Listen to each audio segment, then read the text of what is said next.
Okay, good evening class. So ito ang pinakihintay. Meron tayong tutorial dito about sa Microsoft Visual Studio. So ito ay tungkol sa ating .NET MAUI ano. So ayun, so simple walkthrough lang tayo from installation and then sample na lang nung pinaka form natin or pinaka app na gagawin ano. So, sabi ko nga, si .NET MAUI ay compatible na for most devices, ano. Ang unique feature kasi dito ay one code, and then lahat na ng platforms, no. So, multi-platform. Galing nung ano na yun, nung concept na yun. So, since hindi natin kailangang mag-build pa ng different languages, ano, para sa iba-ibang platforms, ano. Then, kagandahan dito, yun, click ko lang si Visual Studio, no, kasi install natin. Kunwari. Ayan. So, punta lang kayo sa, or back na tayo. Download, ayan. Yun, hindi na rin natin kailangan ng installation. Kasi, pwede din siya mag-run sa Windows, kung gusto mong i-run sa phone din. Tsaka mo na lang gawan ng emulator, 'di ba? Ayun. So, mas friendly siya sa lower end PCs. So, hindi masyadong taxing tulad ng Android Studio. Ang bigat ng Android Studio eh. So, ito. Dito po, download natin sa Visual Studio. Sinearch ko lang sa Google, download Visual Studio, and then download nyo lang itong si Community. Yeah, Community kasi yung free for students, no? Ayan, napin lang natin yung, ayun, kusa naman pala lumalabas. So, yun, download nyo lang siya, and then, after downloading nun, install nyo lang. So, sa case ko kasi naka-install na, kaya skip ko na lang. Pero sa case nun, puro next lang naman yun. Wala namang problem yatang ma-encounter. Dadalhin lang niya kayo dito sa window na to. Once malapit na kayong matapos dun sa inyong installation. So, be sure na i-click nyo tong, i-check nyo tong si .NET Multi-Platform App UI Development. So, yan kasi yung ating gagamitin, ano, na library, no, or feature, ganun, paano ba yun, basta ganun, for developing applications, okay? So, hindi na tayo console, meron na tayong visual elements, no. So, ayan, check nyo lang yan, and then makikita nyo dito update all, then install, or basta may button dito yun, click nyo lang yun, and then yun, wait nyo lang siya hanggang dumating na tayo dito sa ating pinaka window, no. Ganito tayo dadalhin, or kung hindi yata dyan. So, yan, dito tayo dadalhin yan, okay. And then, click lang natin si create a new project. Ayan, sure naman ako hindi kayo magkakaroon ng problems dyan kung fresh install nyo naman sa kanya-kanyang PCs, ano. Ang dami kasi ko na-encounter na problem sa computer lab. Yun, feeling ko naman hindi naman mangyayari. Okay, so search natin dito. Since dito kasi nagawa ko na, kaya nag-automatic na. Pero kung first time, type natin .NET and space MAUI. Ayun, lalabas naman siya. Unang-una dito, no? So, yun. Itong plain lang, .NET MAUI app. Okay, and then may double click or click next na lang para makasure sample MAUI. Okay. Then, ayun, wala naman, next lang. Magtatanong siya ng framework or kung anong version ng .NET. 6.0, 7.0, no problem. Wala namang magiging error dyan kung ano yung piliin mo. Sa 8.0 medyo nagkaka-problem ako, kaya yan, medyo iwasan nyo yung 8, no? So, 6 or 7 lang tayo. Nakita nyo 7, yun, goods yun. Okay?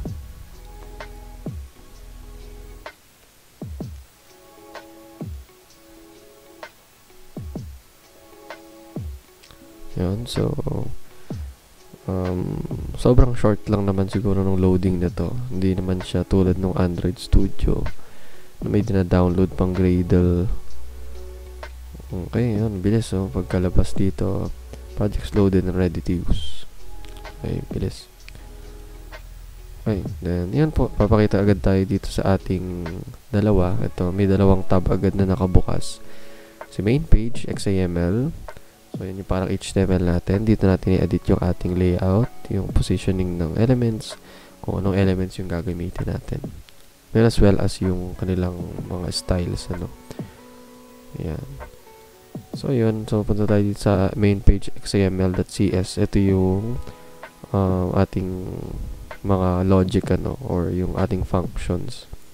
No, kumbaga sa HTML, ito yung JavaScript ng ating .NET MAUI. Okay, so wait lang natin na medyo mawala yung mga pula. Ayun, naglo-load pa kasi yung library, siguro yung resources, ganun. Okay? So, ayun, pinakitaan na tayo ng ganitong preview. So, play na lang agad natin. Makikita natin si Windows machine dito. Kahit ano naman dito yung pindutin nyo, okay lang. Mas maganda ito na, yung Windows machine mismo. Yan. So, since nga multi-platform yan, gagana din syempre sa Windows, diba? So, if gusto mo siyang i-run sa Android device, yun, basta enable mo lang si USB debugging. Saksak mo lang yung phone mo. Yun. Okay, may lumalabas na ganito. Wait lang.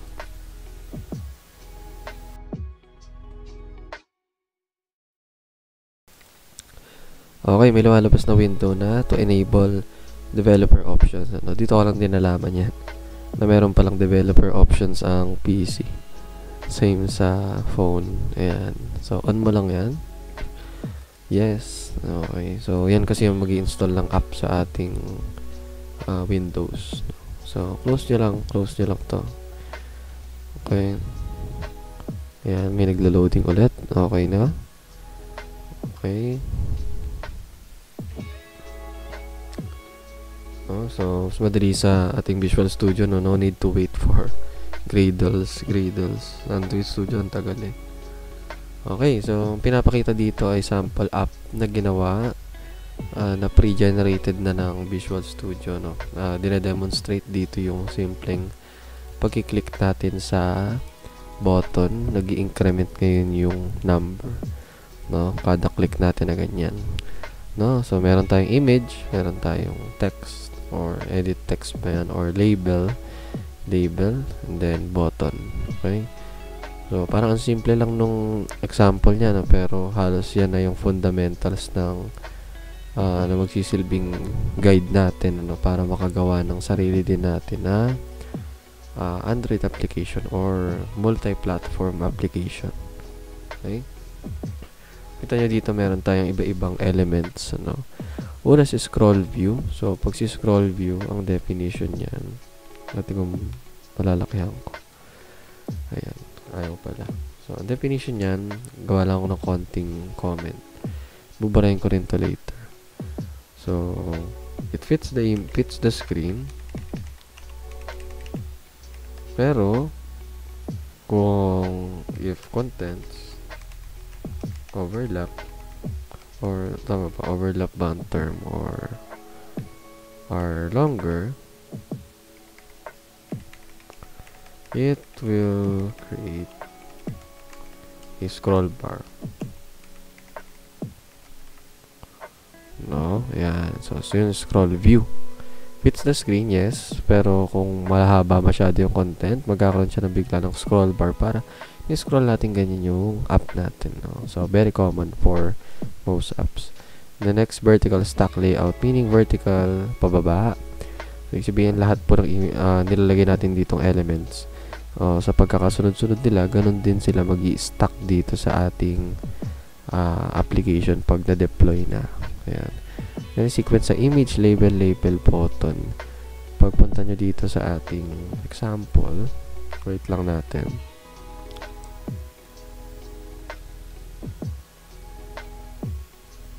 Ayun, diba? Image, label button. No? So, sinusunod niya kung ano man yung sequence ng ating XAML.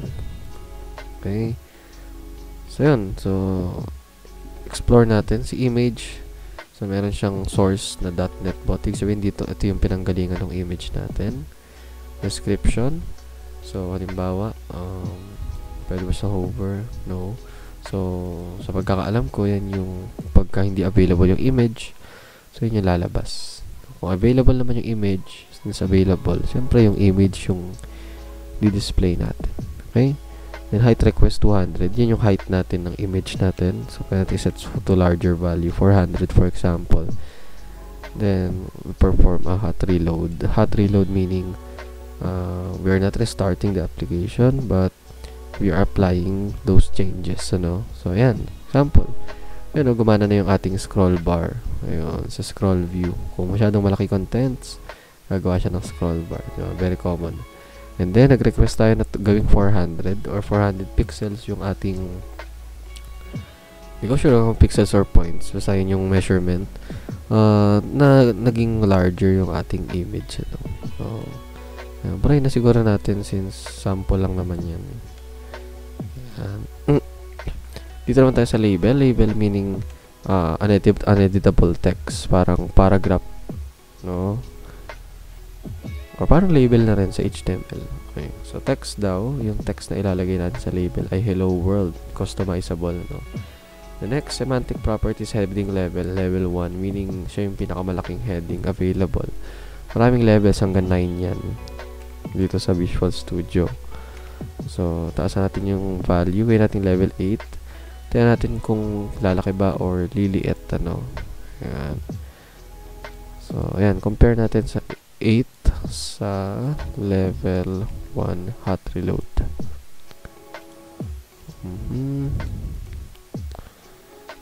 Siguro hindi naman, siguro naging differ lang yung kapal ba? Kapal. 9. Ganyan natin, 9.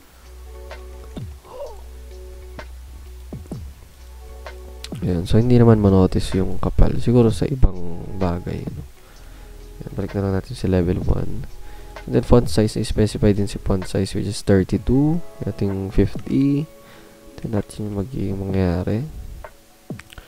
Okay, so lumaki yung ating text. Ano? So, simple, no? Font size na 50. And then nagko-automatic, naman yan. May intelligence naman yan.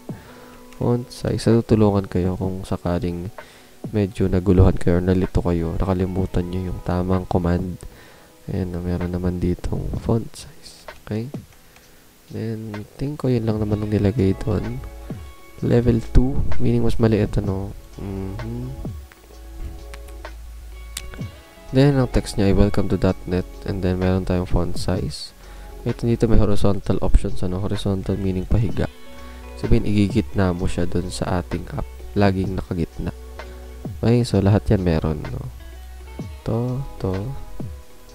Yan. Kaya makikita nyo, yung app natin ay centered vertically as well as centered horizontally. Yan. We can customize na lang ito muna siguro. Hello. Yan. So, hot reload natin. Save, hot reload. Medyo lumabas.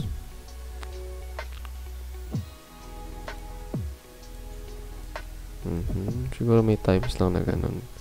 Start na lang natin yung app.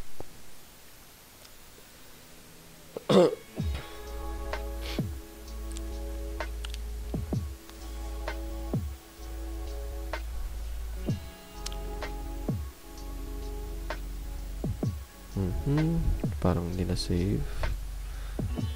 Medyo sorry. Description lang pala to. Medyo mali ko yan pala. Dinantok lang siguro. Copy natin.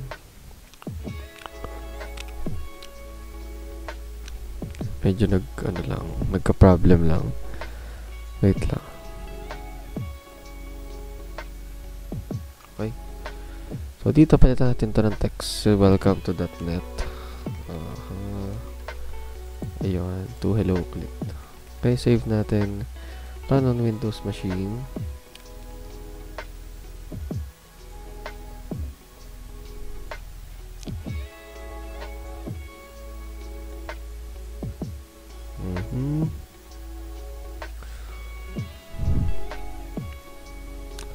Okay, so nabago na natin, na-manipulate na natin yung values ng ating app. Okay, so minimize lang natin. And then dito naman tayo sa button. Papansin nyo, si button ay meron nakasulat na X colon name, it's like we're assigning an ID or identifier. Or ID, yan. Or ID. Doon sa ating element, sabihin, binibigyan natin siya ng unique name, right, to use later, malalaman natin kung bakit nalagyan natin ng identifier or unique name si button. Okay, and then text, kung anong text yung nasa loob ng button. Sa case dito, click me, ayan, kita naman. And then a hint, so alam ko ito yung ating hover. Pag ino-hover siya, hindi ko din alam kung bakit hindi lumalabas. Yan. Yan.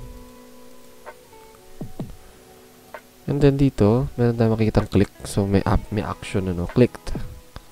Okay, once kinlick natin si button, yan, pupunta raw siya dito sa ating function na on counter click na makikita natin mamaya dito kay main page XML.cs. Okay? And then yun, naka-center din naman siya, kaya organize silang lahat dyan. Now, so okay na tayo sa vertical stack layout, scroll view. Okay? So dito na tayo sa ating click, so action yan. So sabihin si button nakikinig ng kung i-click ba siya, and then pag kinlick na siya, pupunta siya dito sa on counter click. So saan yung natatagpuan? Dun sa pangalawang tab na lumabas, okay, main page xaml.cs. Notice nyo yung pangalan, on counter click. Pagdating natin dun sa ating main page ay on counter click. Okay, and to constant na yan, nandyan na talaga yan. So what matters is kung ano yung ilalagay natin dito sa loob.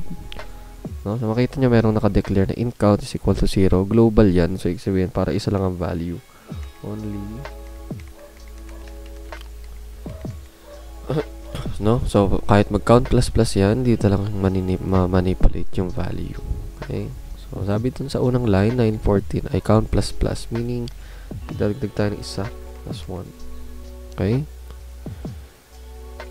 so kung anong value ni 0, so kung napindot na natin on counter click, na magiging 1. Okay, so sabi dito if count daw is equal to 1, so si counter button, sino yung counter button? Balik tayo, siya, si X colon name, which is yung identifier nga niya. Identifier niya ay counter button. Okay, so type ko lang dito counter button dot text, ibig sabihin mag-set ka ng text. So click and then count times. So turuan ko kayo ng konting tricks. So pwede to, click yan, tapos plus count, tapos plus, okay, time.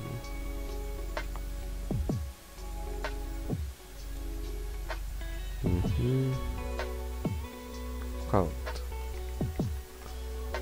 Yan. Kaya no problem naman kung ganyan yung gagawin natin, pero mas efficient kasi to. Maglalagay ka lang ng $sign. Okay, $sign.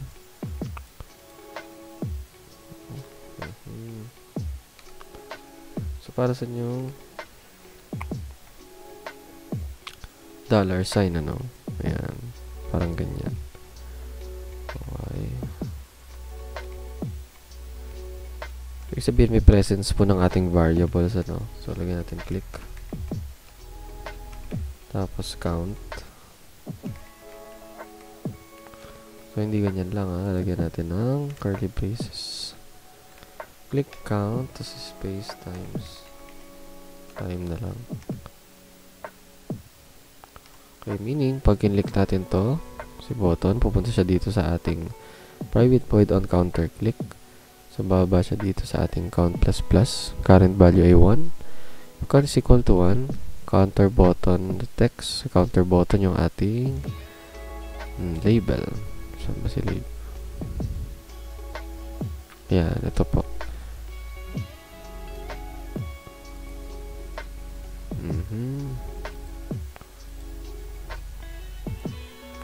Okay, sabi, yung mismong button, papalitan natin ang text na si counter button. Ito yun. Ito. Then, palitan natin click. Tapos, kung ilang times na siya napindot or na-click. Okay. Save natin. Hot reload. Yun. Feeling ko wala namang nagbago. No? Pinaliwanag lang natin. Okay. So, yun. So, ngayon, lipat naman natin yung button. Lagyan natin dito sa Hello World yung click natin. No? Huwag naman puro dyan sa button. Okay, so at first, so kung gagawa tayo, so ito lang siguro itin natin sa Hello World. Si Hello Clint, tanggalin na natin. Yan, ano lang. Simple as that lang. Pag remove na kayo ng isang, yun. Then, instead na Hello World, palitan natin siya ng 0. So, natin yung ano yung dito nag-i-increment, no? Instead dito sa button. Okay? Sa button, click me. Okay. And then, click on counter click. Ayan. Si on counter click, ang gamitin pa rin natin. Oh. So, hindi na si counter button yung lalagyan natin ng text, no? Since gusto natin kay label. So, lalagyan natin siya ng X. Column name is equal to like display. Yan. Okay. X name is equal to display. Wait lang natin ay sorry, parang ayun, hindi nga pala uso ang semicolon dito. Okay, so instead the counter button, tawagan si display. Okay.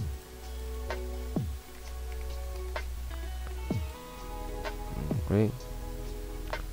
So try natin, hot reload natin. So rebuild na since medyo malaki yung changes.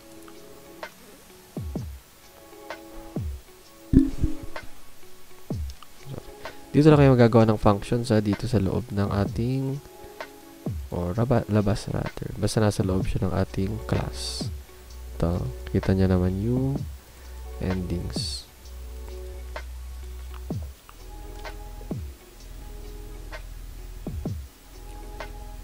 Yun. So now instead na yung button, yung ating label na yung gumagana, no? Siya na nagbibilang ng ating values, no? Yung nag-increment kanina. Okay? So, yun. So, I hope natuto tayo ng simple walkthrough and then plus konting introduction, sample application para sa ating multi-platform app user interface. Okay? Yun. Kabisado. So, yun. Paramihan pa natin. Konti pa. Ayan, pwede nyo i-screenshot yung code later. Ayan. And then ito. Scroll view, vertical stack. Then, label and button. Yun lang naman halos ang ginamit natin. So, yan. So, I hope dito sa simpleng tutorial at introduction, maraming natutunan, ano? Yun, thank you.